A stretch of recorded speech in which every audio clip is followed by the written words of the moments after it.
આ વિડીયો છે નિકુંજભાઈ SS body diverter નો, એ નિકુંજભાઈ આપણને માહિતી આપવાના. કેમ છો મિત્રો? હજી તમને ફરી આજે એક વિડીયો તમને બતાવવાનો છે એસએસ બોડી નો. નિકુંજભાઈ, લોકોને એમ જ છે કે એસએસ બોડી શું એમ, કે લોકો આપણે એમ કહીએ, કસ્ટમર દુકાને આવે એટલે પહેલો સવાલ એવો છે કે ભાઈ એસએસ બોડી લોકો નવું લાગે, સમજી લેજો. બરાબર છે. તો હું ઘણા કસ્ટમરને એમ કહું, આપણે એના ફાયદા માટે એવું કહીએ કે એસએસ બોડી આપણે ભાવ કહીએ ને તો એમ લાગે આ સસ્તું છે એટલે તો ખરેખર આમાં કઈ દમ નહીં હોય. એટલે હું ઘણા કસ્ટમરને એમ કહું, સસ્તું કહું ને એટલે એવું નથી પ્રોડક્ટ ખરાબ છે, પણ આ બ્રાસ કરતા વધુ લોંગ લાસ્ટિંગ પ્રોડક્ટ છે, વધુ તો ફાઇનલ છે એમ. આ પ્રોડક્ટ ને બનાવી એટલી જ કઠિન છે જેટલી બ્રાસની બોડી બનાવી સહેલી છે. બ્રાસની બોડી બનાવવા માટે કે બ્રાસને ઓગાળી દીધું તો એનો જે પણ લિક્વિડ થયું છે અને આનું જે મોલ્ડ હોય એ મોલ્ડમાં નાખી દો એટલે આ બોડી આખી તૈયાર થઈ ગઈ. આ બોડીને એવી રીતે તૈયાર નથી થતું. આના બે ભાગ થાય છે. પેલા ઉપરનો ભાગ તૈયાર થાય, પછી નીચેનો ભાગ તૈયાર થાય, અને બંનેના ભાગને જોઈન્ટ કરી અને પછી આ આખી બોડી બને છે. અચ્છા, અને જો તમને બધાને એક જ મિનિટ, હવે સાંભળો, હું ઘણાને એમ જ કહું છું કે એસએસ બોડી છે ને એ લોંગ લાસ્ટિંગ એટલા માટે છે કે બ્રાસની બોડી છે ને, બ્રાસ આપણે રાજુભાઈ વાત કરીએ એમ કે બ્રાસ છે ને એ પાણી સાથે પ્રોસેસ કરાય, અને એસએસ બોડી પ્રોસેસ ન થાય. એ હું ઘણી વાર કસ્ટમરને સમજાવવાની કોશિશ કરું, પણ કસ્ટમર છે ને, કસ્ટમરને બ્રાસમાં જીવ લાગેલો હોય. એટલે આ વિડીયો બનાવવાનો મતલબ ઈ જ છે કે બ્રાસ બોડી છે ને ખરેખર લોંગ લાસ્ટિંગ પ્રોડક્ટ છે. તમને કહો તો ભાઈ, જો કે બ્રાસ બોડી જે છે એમાં કેવું છે કે ભાઈ ખારું પાણી તે આવે ને તો આની નીચે જે એનો બેઝ નહીં જે બનાવેલો હોય ને એ ખારું પાણી ધીમે ધીમે એને ખાઈ જશે. એટલે આની નીચેનો જે બેઝ છે એ આખો ખવાઈ જશે.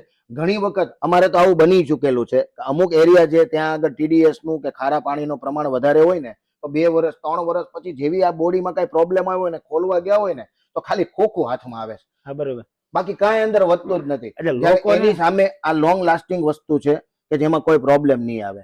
અને બીજી એક વસ્તુ કે બધાને એમ થતું હોય કે આ વસ્તુ છે તો આમાં હાઈ ફ્લો કે આંતેની નહીં હોય, તો જે બ્રાસ બોડીની અંદર જે કાર્ટ્રીજ છે એ જ કાર્ટ્રીજ આમાં છે. એ જે પરફોર્મન્સ આપશે એ જ પરફોર્મન્સ આપશે. વાત કહેવાનો મતલબ એ છે કે આ બોડી જો લોકોને એમ લાગે મોટી છે, હવે આ બોડી છે એ નાની લાગે, બરાબર. હું તમને એ જ કહું છું, તો મને ખ્યાલ છે, પણ હું ઘણા કસ્ટમરને એમ જ કહું છું કે આ જેટલી સમયમાં પાણીની ડોલ ભરે ને એટલી જ સમયમાં આ પાણીની ડોલ ભરે. આ 45 હાઈ ફ્લો ડાયવર્ટર છે, બોડી છે, તો આ પણ 45 હાઈ ફ્લો બોડી છે. ઈ જોવા માટેનો મેઇન વસ્તુ અને એની માટેનો એક ટેકનિકલ નોલેજ માટેની એક વાત ઈ છે કે આને છે ને અપર સીલિંગ કાર્ટ્રીજ કહેવાય અને આને બોટમ સીલિંગ કાર્ટ્રીજ કહેવાય. હવે એ બંનેની વચ્ચેનો ડિફરન્સ એક જ છે કે બોટમ સીલિંગ એટલે કે ભાઈ નીચેથી જ પાણી આવે ને નીચેથી જ પાણી જતું રહે, એને બોટમ કહેવાય. અને અપર સીલિંગ એટલે કે પાણી પેલા અહીંથી અંદર જશે એટલે પેલા આખામાં ફરશે, અહીંથી ઉપરથી ફરી અને પછી અહીંથી નીકળે, પછી અહીંથી નીચેથી બહાર નીકળશે, એટલે એને અપર સીલિંગ કહેવાય. આ આખામાં પાણી રહે. એટલે આ પાણી જો તમારું ખરાબ પાણી આવતું હોય તો આ વસ્તુ ખાઈ લે, જયારે આમાં એ વસ્તુ નહીં થાય. આ એ વસ્તુ મેઇન વસ્તુ છે. એટલે મિત્રો ખરેખર એસએસ બોડી છે ને ખરેખર સારી છે. તમને ખરેખર એમ લાગે આપણે અહીંયા આવે એટલે ભાવ કહીએ ને, ભાવ રિઝનેબલ છે, અને આપણે ભાવ પહેલેથી રિઝનેબલ જ લઈએ છીએ. આપણી દુકાનમાં અત્યારે ફિક્સ રેટની શોપ છે, બરોબર. તો કસ્ટમરને એમ થાય કે આ સસ્તી છે એટલે આ ઘણા કસ્ટમર નાખી જાય છે, જેને ટ્રસ્ટ આવે છે. હવે કંપની એની લાઈફ ટાઈમ તો વોરંટી આપે છે કે આ તમે 15 વર્ષે ખોલો ને તો આવીને આવી બોડી નીકળે બહાર. એટલે આની મેન ખાસિયત એ છે. અને સુરતમાં વેસુ અને પાલ જેવો વિસ્તાર છે, ત્યાં તો ખાડા પ્રાણીનો બહુ પ્રોબ્લેમ છે.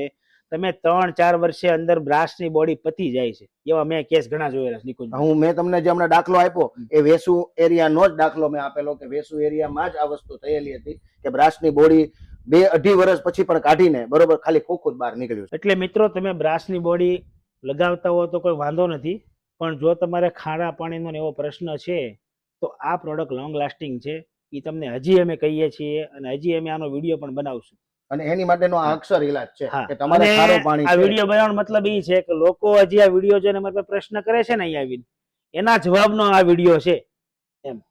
અને હજી પણ તમને લોકોને કાંઈ પણ પ્રોબ્લેમ કે આમ તેની હોય તો હજી પણ તમે અમને પૂછી શકો છો કે હજી આમાં શું પ્રોબ્લેમ આવી શકે એમ છે કે શું પ્રોબ્લેમ છે, તો અમે એના પણ જવાબ દેવા માટે તમારી માટે બંધાયેલા છીએ.